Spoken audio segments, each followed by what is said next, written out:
मातरम, मातरम, भारत माता की जय, भारत माता की जय, सनातन हिंदू धर्म की जय। 5ನೇ ತಾರೀಕು ಈದ್ ಮಿಲಾದ್ ಹಬ್ಬದ ಮೆರವಣಿಗೆಯಲ್ಲಿ ಪ್ಯಾಲೆಸ್ಟೈನ್ ಜಿಂದಾಬಾದ್ ಅಂತ ಬಾವುಟವನ್ನು ಪ್ರದರ್ಶಿಸುತ್ತವೆ. ಇದರ ವಿರುದ್ಧ ಇದರ ವಿರುದ್ಧ ಸಮಾಜದಲ್ಲಿ ಅಶಾಂತಿಯನ್ನು ಉಂಟು ಮಾಡಿ ಭಯದ ವಾತಾವರಣವನ್ನು ಸೃಷ್ಟಿಸಿರುತ್ತಾರೆ. ಅದು ಖಂಡನೀಯ. ಹಾಗಾಗಿ ಸದರಿ ವಿಷಯವನ್ನು ಗಂಭೀರವಾಗಿ ಪರಿಗಣಿಸಿ ಮತಾಂಧ ಕಿಡಿಗೇಡಿಗಳಿಗೆ ಕಠಿಣ ಕಾನೂನು ಕ್ರಮ ಜರುಗಿಸಿ ಗಡೀಪಾರು ಮಾಡಿ ತಮ್ಮ ಇಲಾಖೆಯಿಂದ ಸಮಾಜಕ್ಕೆ ಸೂಕ್ತ ಸಂದೇಶ ನೀಡಬೇಕಾಗಿ ತಮ್ಮಲ್ಲಿ ಮನವಿ ಮಾಡಿಕೊಳ್ತಾ ಇದ್ದೇವೆ. ಬಂಗಾರಪೇಟೆಯಲ್ಲಿ ಪೊಲೀಸ್ ಇಲಾಖೆ ಮೇಲೆ ಆ ಅನ್ಯಕೋಮಿನ ಹುಡುಗರಿಗೆ ಭಯ ಇಲ್ಲ. ಹಾಗಾಗಿ ತಾವು ಆದಷ್ಟು ಕಠಿಣ ಕ್ರಮ ಜರುಗಿಸಿ ಅವರಿಗೆ ಟೈಟ್ ಮಾಡಬೇಕು ಅಂತ ತಮ್ಮಲ್ಲಿ ಮನವಿ ಮಾಡ್ಕೊಳ್ತೀವಿ.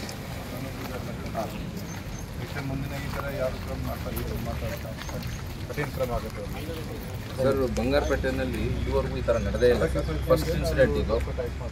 ತಾವು ಒಳ್ಳೆ ಆಫೀಸರ್ ಇದ್ದೀರಾ, ಸ್ವಲ್ಪ ಇದನ್ನು ಸೀರಿಯಸ್ ತಗೋಬೇಕು. ಒಂದು ಘಟನೆ ಮತ್ತೆ ಬಂಗಾರಪೇಟೆಯಲ್ಲಿ ನಡೀಬಾರ್ದು. ಇದನ್ನು ನೀವು ತುಂಬ ಸೀರಿಯಸ್ ಆಗಿ ತಗೋಬೇಕು. ಈ 10 ಜನರನ್ನ ಏನು ಕೇಸ್ ರಿಜಿಸ್ಟರ್ ಮಾಡಿದ್ದಾರೆ ಅವನ್ನ ಗಡೀಪಾರು ಮಾಡಬೇಕು ಅಂತ ನಾವು ವರಿಷ್ಠಾಧಿಕಾರಿಗಳಿಗೆ ಮನವಿ ಮಾಡಿದ್ದೀವಿ. ಏನಾಗಿದೆ ಅವತ್ತು ವಿಡಿಯೋ ತಾವೆಲ್ಲ ನೋಡ್ಬೋದು. ಸುಮಾರು ಜನ ನೋಡಿದ್ದಾರೆ, ತಡೆದಿದ್ದಾರೆ. ಪೊಲೀಸ್ನವ್ರು ಕೂಡ ತಡೆದ್ರು ಸಹ ಪೊಲೀಸ್ನವ್ರು ಕೂಡ ಕೇರ್ ಮಾಡಲಿಲ್ಲ. ಅಂದರೆ ಅವ್ರಿಗೆ ಭಯನೇ ಇಲ್ಲ. ನಾವಿರೋದು ಹಿಂದೂಸ್ತಾನದಲ್ಲಿ ಇದ್ದೀವಿ ಅನ್ನೋದನ್ನು ಅವ್ರು ಮರ್ತೋಗ್ಬಿಟ್ಟಿದ್ದಾರೆ. ನಾವು ಭಾರತ ದೇಶದಲ್ಲಿ ಇದ್ದೀವಿ ಅಂತ ಮರ್ತೋಗ್ಬಿಟ್ಟಿದ್ದಾರೆ. ಯಾರೇ ಮಾಡಿದ್ರು ತಪ್ಪೇ.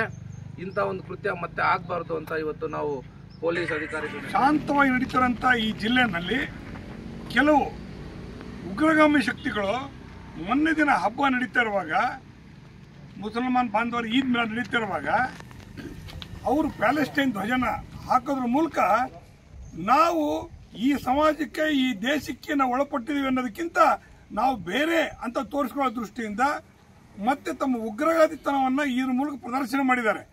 ತಡೆದ್ರು ಕೂಡ ನಿಲ್ಲಿಸದೆ ಗಾಡಿನ ಇಡೀ ಊರನ್ನ ಸುತ್ತಾಡಿಸಿದ್ದಾರೆ ಧ್ವಜ ಹಿಡ್ಕೊಂಡು. ಇದೆಲ್ಲ ಏನು ತೋರಿಸುತ್ತೆ ಅಂದರೆ ಮುಂದಿನ ಬರೋ ದಿನಗಳಲ್ಲಿ ಯಾರ ಸಹಕಾರದಿಂದ ಈ ಥರ ಮಾಡ್ತಿದ್ದಾರೆ, ಇದರಿಂದ ಇಡೀ ಒಂದು ಶಾಂತಿಯನ್ನು ಕಲ್ಕೋ ದೃಷ್ಟಿಯಿಂದ ಈ ಒಂದು ಚಟುವಟಿಕೆ ನಡೆದಿದೆ. ಇದನ್ನು ಇವಾಗಲೇ ಹತ್ತಿಕ್ತೆ ಹೋದರೆ ಮುಂದಿನ ಬರೋ ದಿನಗಳಲ್ಲಿ ಇದು ಶಾಂತಿ ನಾಡಾಗಿ ಉಳಿಯೋದಿಲ್ಲ. ಈ ಕೋಲಾರ ಜಿಲ್ಲೆ ಏನಿದೆ ಶಾಂತಿಯಾಗಿ ಉಳಿಬೇಕು ಅಂದರೆ ಸೂಕ್ತವಾದ ಕ್ರಮಗಳನ್ನು ಕೈಗೊಂಡು ಅವ್ರಿಗೆ ಸರಿಯಾದ ಶಿಕ್ಷೆಯನ್ನು ಕೊಡ್ತಿದ್ರೆ ಮಾತ್ರ ಇದು ಉಳಿಯುತ್ತೆ.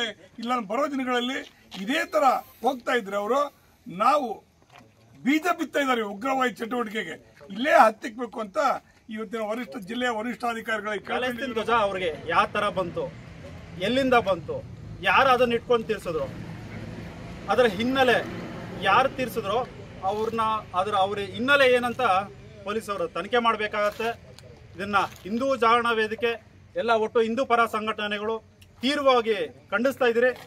ಅವರು ಕೂಡಲೇ ಗಡೀಪಾರು ಮಾಡದೆ ಇದ್ದಲ್ಲಿ ಕಾನೂನಾತ್ಮಕ ಹಾಗೂ ಒಟ್ಟು ಹಿಂದೂ ಜಾಗರಣ ವೇದಿಕೆ ಎಲ್ಲ ಹಿಂದೂ ಪರ ಸಂಘಟನೆಗಳು ನಾವು ಒಟ್ಟು ದೊಡ್ಡ ಹೋರಾಟಕ್ಕೆ ಕರೆ ಕೊಡ್ತೀರಾ ಅಂತ ಮಾಧ್ಯಮ ಮಿತ್ರರಲ್ಲಿ ಕೇಳ್ಕೊಂತೀನಿ.